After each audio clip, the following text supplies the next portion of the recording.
Why HACCP? Well, the awareness of foodborne illnesses is increasing, and therefore concern throughout the industry is driving the use of HACCP system, okay, or HACCP-based certification programs. There are 7 principles of HACCPs, okay. So remember, this is not 7 steps, but more like 7 criteria, which is also step basically, but it's more towards principle or activities. Yeah.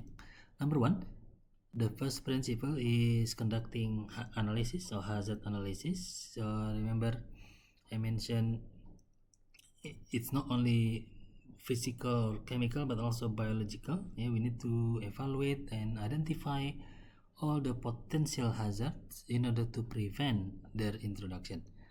So I mentioned physical hazard may include metal contamination, metal fragments, yeah, from the production line, chemical contamination such as cleaning products, residues, toxin, okay. Biological hazards including bacteria, virus, molds, and fungi, okay, their risk to the products.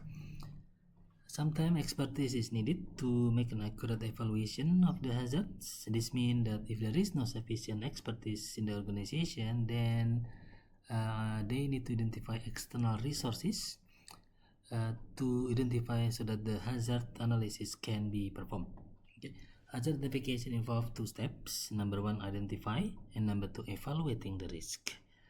Then we need to conduct a critical control points, okay, to identify critical control points, okay, must be identified, and therefore to reduce in order to reduce the hazard.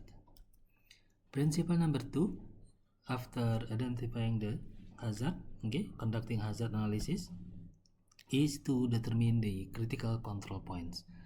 At what steps along the production line of our products this which can be controlled in order to minimize or prevent or eliminate the hazards that we have identified in the step number 1. Okay, I mentioned it's not a step but essentially a principle, but also it can be a step.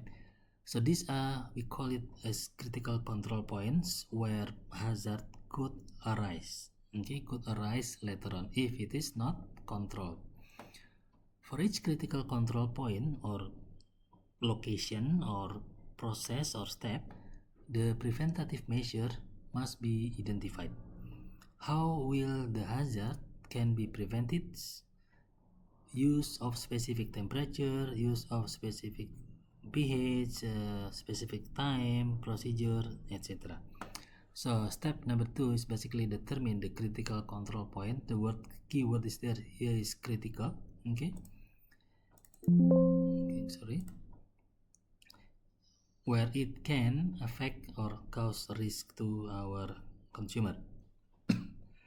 The third principle is establishing a critical limits. After we determine the critical control points in number 2, we then determine the limits, okay, the upper and lower limits if you like. But first we must first identify the criteria for each critical control point above here. Whether this criteria is the temperature, whether we must control it based on pH, based on the duration or time. Those are the sort of criteria, but then we need to identify or determine the upper and lower values of each of these criteria, okay, parameters if you like. Or is it the minimum temperatures only the important part, or is it it can be maximum temperature that is important, and so on. Okay, usually for example for cooking you need to have a minimum temperature of, okay, whatever depending on the food product. Okay, it must reach for example 70 degree, 80 degree for pasteurization, etc. Okay, or it must not exceed 100 degree or 105 degree centigrade, so on. Okay, there must be the upper and lower limit. Is there any regulatory limits? Yeah? Is there any limits that is imposed by the regulation agency? Then you must adhere to that limits. Okay, based on the regulatory agency, you must meet these control points. Okay.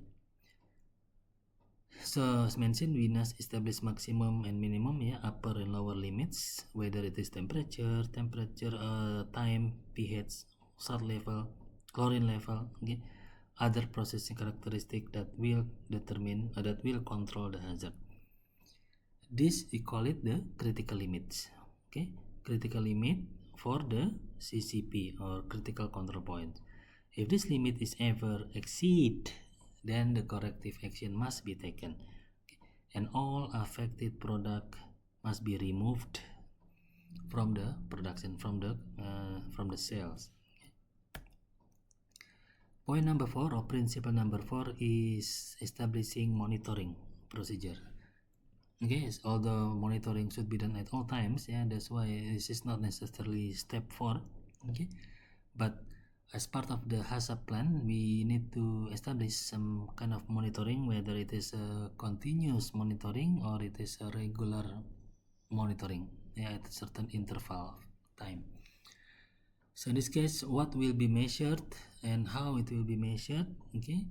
The process at critical control points need to be monitored and keep a records to show that compliance within the critical limits have been achieved. So this is the purpose of monitoring, whether it is continuous monitoring of the control point that we discovered in the beginning, okay, which is a specific process or specific location and so on. If not, how often will the measurement, if it is not possible to have a continuous monitoring, then how often will the measurement need to be performed in order to show that the process is under control? So this is part of the principle number 4, which is establishing monitoring procedure. So principle number 5, establish corrective actions. So action must be taken. Okay, action must be established if a critical limit is not met. Okay, this will be identified ahead of time for each critical control point. The action must make sure that no unsafe product is released. There must also be an evaluation of the process in order to determine the cause of the problem and therefore the elimination of the cause ultimately.